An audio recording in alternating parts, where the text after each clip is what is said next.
Well, a warm welcome to today's talk, Thursday the 26th of August. I want to look at a report from the States that says that hospitalisation is 29 times less likely in those that are doubly vaccinated compared to those that aren't vaccinated at all. And we'll also look at some interesting data from the Office for National Statistics in the UK. But I want to start off with these context screens first of all. Now, New Zealand and Australia, both of those are Delta variant. Now, there's a strict lockdown in New Zealand. There's a possibility it could work, but whether they get down to zero or not is really quite questionable, I'm afraid. Australia, well, at least in New South Wales, Sydney area, in fact, all of New South Wales, really, the genie's out of the bottle there. Let's hope the vaccinations can catch up with that, because that's so disappointing after such a long period of good news from Australia and New Zealand. Germany, with some other European countries increasing. Japan hardly do any testing, so we don't really know, but certainly going up. Ireland, we're still waiting for the vaccines to catch up. It shouldn't be long now, and they should start having a positive effect. It's just a case of how much the cases go up in Ireland before that happens. United States cases going up, of course. United Kingdom, we're on the way up again now. And so many people asking about Israel, where cases are actually pretty high at the moment. Now, to put this into context, and of course it's not so much it's not that cases that matter, it's people getting sick that matters. So putting that into context, this next slide shows us hospitalizations. So Canada going up gradually. Ireland, actually some challenges in Ireland, although it doesn't look particularly high. They've actually got quite challenges to aspects of the healthcare system in Ireland. United Kingdom is going up slightly. United States is a major concern, as we'll see, particularly in some of the southern states. But Israel, the actual number of people, so this is the number of COVID-19 patients actually in hospital, it's actually gone down. The number has gone down. Now, the number of people going into hospital in Israel is still going up, but the number of patients in hospital is going down. In other words, patients aren't staying for as long, which of course is pretty good news. And the reason for that is their level of vaccine coverage, which we see here. So New Zealand and Australia playing catch up. Japan is catching up. Japan had some terrible messing around with their validation procedures. It really was quite bizarre, but they're getting there now. United States vaccines are going up, but gradually, although we did notice that the vaccines are going up quite steeply in some of the states that were under-vaccinated in the past. So there is some definite catching up going on in the states, which is good. Germany, United Kingdom is that one there, so still go up. But Canada and Ireland are the highest, so that they're doing remarkably well. Ireland and Canada sort of neck and neck there at well over 60% of total people vaccinated. But notice in Israel, the number of people fully vaccinated is only about 62%. So that's not too surprising that we're getting this resurgence of cases in Israel because of the large number of people that aren't vaccinated. Now let's go on to this study from the United States, which has got pretty significant import, I think. SARS coronavirus 2 infections and hospitalizations among persons aged greater than 16 by vaccination status, Los Angeles County. So quite a few million people involved in that. The whole article's there if you want to read it. Of course, I put the reference in so you can spend quite a long time looking at that if you want. Here's the sort of highlights. Now, the background is a proportion of fully vaccinated people will become infected. Of course, we know that. So this is Los Angeles County Department of Public Health compiled these figures and analysed these figures. The figures from May the 1st to July the 25th. So basically May, June, July, getting on for a 3-month period. So a pretty good sample. And this was the time when the Alpha variant was being replaced by the Delta variant in the United States. So by the end of this period, Delta variant was about 90% of cases in the United States, diagnosed in the States. Now, amongst 43,127 infections, 10,895 of those infections were fully vaccinated. That's 25.3%. 3.3% of the population partially vaccinated. So 1,431 people got the infection who were partially vaccinated. That's 3.3% of that 43,000 number. And 30,801, that's 71.4%, were unvaccinated. So we can see that many more unvaccinated people are getting the infection compared to fully vaccinated people. The reason that number is so much lower, of course, is not because that one dose of the vaccine is giving more protection. It's not. There's simply less people in the community who've only had one dose compared to those that are unvaccinated or those that are doubly vaccinated. And those people, of course, we would encourage to go on and get their second dose of vaccine. Now, okay, that's cases, which of course is good to know. But as we've just stressed, it's hospitalizations that's the key factor here, really. And looking at that, so this is hospitalized, stroke intensive care, stroke ventilated. So amongst fully vaccinated people, of those that were infected, of those that got infected, so of course fewer fully vaccinated people got infected in the first place. But of those that did get infected, 3.2% ended up in hospital. I'm not pretending it's not higher than we would like to see. Of course it's higher than we would like to see. So it was 3.2 of the fully vaccinated ended up in hospital. Many of those had comorbidities and were older. 0.5% ended up in intensive care and 0.2% were ventilated. Amongst the partially vaccinated, 6.2% ended up in hospital, 1% intensive care, 0.3% ventilated, and in the unvaccinated, 7.6% were hospitalised, 1.5% went to intensive care, and 0.5% were on ventilators. So we can see that fully vaccinated, of those that were diagnosed, and I stress that that's of those that were diagnosed, 3.2% were hospitalised, and in the unvaccinated of those that were diagnosed, 7.6% in the unvaccinated went to hospital. And the p-value there is p equals 0.001. So basically what it's saying is that these differences did not arise by chance. The difference is that there would be differences in numbers like that and that between the large number of people that were examined, less than 1 chance in 1,000 that result would arise by chance. So we can see that doubly vaccinated people are less hospitalised than unvaccinated people, and doubly vaccinated people are more protected than partially vaccinated people. Now, for the whole population as a whole, data up to the 25th of July, infection rates amongst the unvaccinated were basically 5 times higher. So if you're unvaccinated, you were 4.9 times more likely to get the infection. And on the population base as a whole, you were 29.2% more likely to be hospitalised if you were unvaccinated. Or, to put it another way, you were 29.2% less likely to be hospitalised if you were vaccinated. And of course, this 29.2% is made up of the reduced chances of getting the infection in the first place.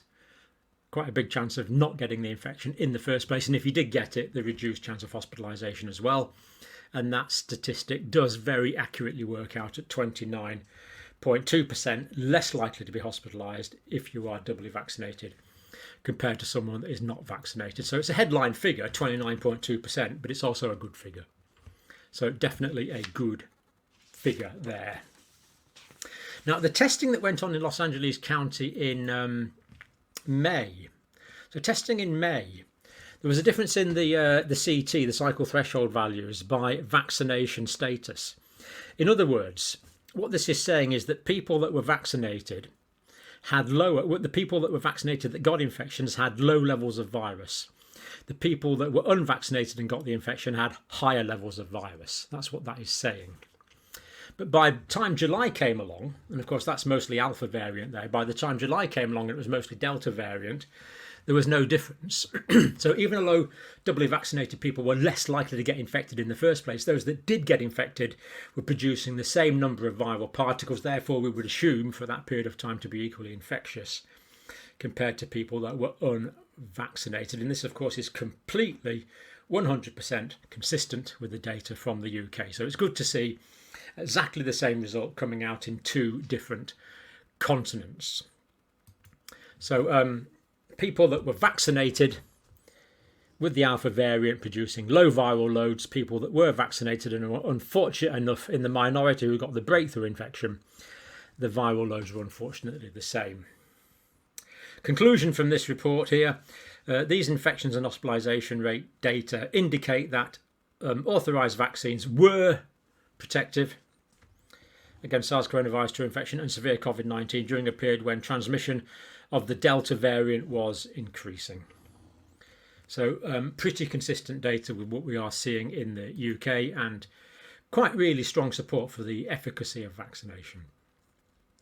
Now, where are we at now with hospitalizations in the States? Well, we looked at this. Now, total, if we look at intensive care capacity as a proxy for everything, nationally, for all of the United States, it's high at 78% bed occupancy in intensive care. And in intensive care in the States, 1/3, 22,345 patients as of about 40 hours ago, were COVID patients. 2/3 were non-COVID patients. And of course, this is a very big demand on intensive care and hospitalisation facilities, generally meaning other patients aren't getting treated. In places, operations and medical patients are being cancelled, which is really a pity. Alabama seems to be the worst. It's got more ICU patients than total beds, so they're above 100% capacity in Alabama. Now, dozens forced to wait for space, unfortunately. Georgia is next at 94% full. Again, you think 94% full means that there's 6% left over, but to be on an intensive care unit running at 94% capacity is pretty horrendous, actually. So very busy there. Florida and Mississippi, 93% occupancy. Texas, 92%. Kentucky, 90.7%. Louisiana, 89.3%. Missouri, 88.9%. So clearly in these states, people need to get vaccinated and take care not to get infected if they are currently unvaccinated, while they wait for the 3 weeks for the second dose of the vaccine, or 4 weeks in some cases, and while they wait for another 2 or 3 weeks for the vaccine to take effect. Otherwise, they've got a risk of significantly increased risk of hospitalisation. In fact, we know what the risk is. It's 7.6%. So a good reason to be vaccinated in those areas. And in most of these states now, vaccination levels are picking up. Next, it's Oklahoma, Arkansas, Nevada, North Carolina, South Carolina, New Mexico, Idaho, Maine, in that order. So still pretty stretched in these areas. And of course, this is just intensive care. So, this means the whole hospital sector is under pressure. Now, I want to go on and look at some information from the Office for National Statistics in the UK. That's here. Now, the presentation of the data is improving all the time, of course. So let's just look at some of the... click on there by all means and have a browse around. UK Office for National Statistics. Now, this is the week ending the 14th of August. Antibody levels were 94.2% of the population. Impressive. And of course, this is there by exposure to the virus or vaccination. So 94.2% had some antibodies to SARS coronavirus 2. This does not necessarily equate with protection, but it is pretty encouraging. Percentage of the community population had COVID-19 week, and this is in the 7 days leading up to the 14th of August. In other words, the prevalence. England, it was 1 in 80 people, so pretty high, 1.28%. Wales, it was 1 in 130, 0.77% of the population. Northern Ireland, 1 in 50. Wow, that's pretty high, 1.92% of the population. And Scotland, 1 in 200, 4.9% of the population. So that's the prevalence, people that would have tested positive in that week.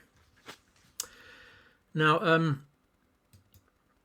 another slightly concerning statistic now that the Office for National Statistics is quoting on regularly is the incidence of long COVID. And these numbers are quite high. An estimated 1.46% of the whole UK population experienced self-reported long COVID. Up to the 4th of July. So the stats are a bit high. So that's up to the 4th of July. 945,000 people in private households. There could be a few more in hospital and prisons and things like that. So 1.46% of the population. This is high. 4 in 10 of those. So in other words, getting on for 400,000 were experiencing these symptoms for over a year. This is quite a big burden of morbidity. Symptoms adversely affected the day-to-day activity of around 2/3 of people. Difficulty looking after themselves, difficulty going to work. Commonly reporting fatigue, shortness of breath, muscle ache, loss of smell, gastrointestinal features as well, such as stomach pains, diarrhea, stomach cramps. So this is a significant issue, and 4 in 10 of those people still symptomatic after a year, which is concerning. We don't know where this is going to go because the time simply hasn't elapsed yet. More common, long COVID, more common in females. Don't think we really know why. Those aged 35 to 69, again, no real clear reason for this yet. People living in the most deprived areas, and also those working in health or social care. And really, to give reasons for any of these, I mean, you could talk about nutrition and things in that one, and comorbidities like smoking, but there's a lot we don't know. And those with the comorbidities also were more prone to long COVID as well. And just, we'll just look at a couple more things from the Office for National Statistics. Up to the 4th of July, so this is 4th of July to the 14th of August, so slightly more up to date. Actually, that last data must have been 4th of July to the 14th of August as well. So that last data we were looking at was in fact up to the 14th of, up to the 14th of, that's the 4th of July to the 14th of August. I've just left that out.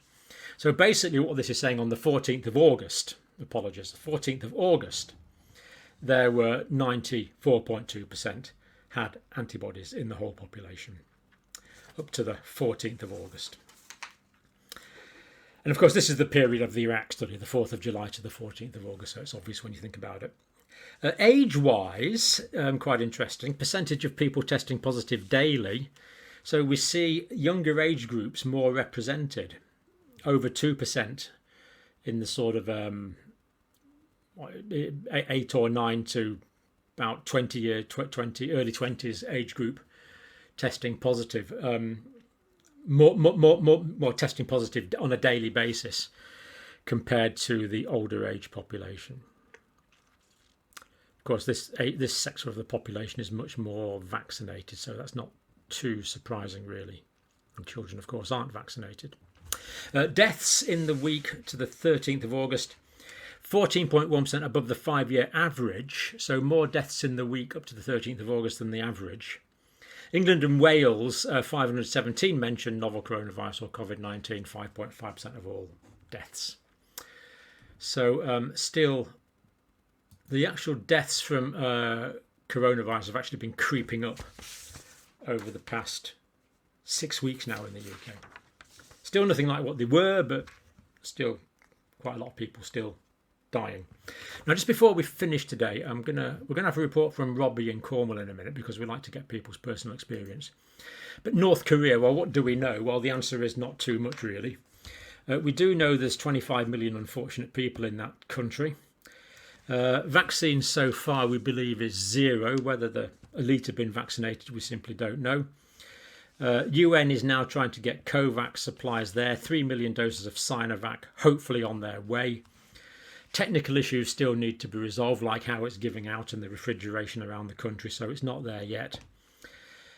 It's sealed its borders to trade and visitors. Now, North Korea, people live hand to mouth very often through anything that they can trade on the black market, because officially they will basically just starve to death. So closing the borders, cutting off trade with China is going to cause food shortages and terrible deprivation. There's no question about that. This is quite a tragedy for the people of North Korea. Essentially no international staff on the ground, so NGOs, United Nations, virtually no one there. So what the heck's going on, no one knows. They've had floods, typhoons and a heat wave. There is going to be famine, unfortunately. Lag in routine vaccination programme since 2020. So these are all the other conditions that people need vaccinated against, like measles and tetanus. That's well behind. But ironically enough, in 2007, they had a measles campaign in North Korea and they managed to vaccinate 3.3 million people a day. So it does show they have the capacity to, well, at least in 2007, they had the capacity to do this. Now, the vast majority of people that get vaccinated do very well. I was completely asymptomatic, minimally sore arm after the first dose, absolutely nothing after my vaccine. Some people are having difficulty, so we're going to look at Robbie's experience now. Always interesting to get individual experiences as a bit of context. So Robbie in Cornwall, thank you, and over to you, Robbie. John, so I'm just doing that video report that you asked me to do with regards to my recent experiences getting a second jab. Just for everybody else, a bit of background, I had the AstraZeneca jab back in April. I was very pleased and excited about that, but unfortunately I was one of the small percentage of people that had a bad reaction to it. Not blood clotting, but a full list of things over a 6 to 8 week period, and they're still happening now 5 months later. So I'm getting those checked out. Basically it boils down to now being muscle spasms all over, and loss of strength in my arms. So that's being investigated, but I was still very keen to get my second one. But on the advice of my doctor, obviously, he said, don't get AstraZeneca, let's try for another one. So it took a bit of time, but I managed to organise getting a Pfizer for my second. So again, turned up at the vaccine centre, very happy to be finally getting second jabbed. And from watching the channel and from having the experiences that I've had, I didn't know anything about this stuff before, but aspirating the needle obviously seemed to be something that could be quite important. And I don't remember it happening the first time. I've got some friends that are doctors and stuff, and they said, well, you probably wouldn't have even noticed it. And they absolutely would have done that. So I thought, well, okay, I'm sure they would have done, but I don't remember seeing it. So this time I'm just going to check. So I went in, went up to my nurse and I said, thanks ever so much. By the way, can I just double check you are going to aspirate the needle when you do this? And she didn't know what that meant, which was a bit worrying and a bit of a shock. And so I had to say, okay, well, can I please have somebody who will aspirate the needle for me? And then she said, oh, I'm going to have to talk to someone. So she went off to speak to what I imagine is the person in charge or a matron or somebody there. And this is where it gets really bad, because she looked over at me with a, what is he wanting on his face, called me over like that. So I went over and I said, look, I'm really sorry to be a pain, but I would really like the needle to be aspirated. And then she said, why? There's no guidelines for that.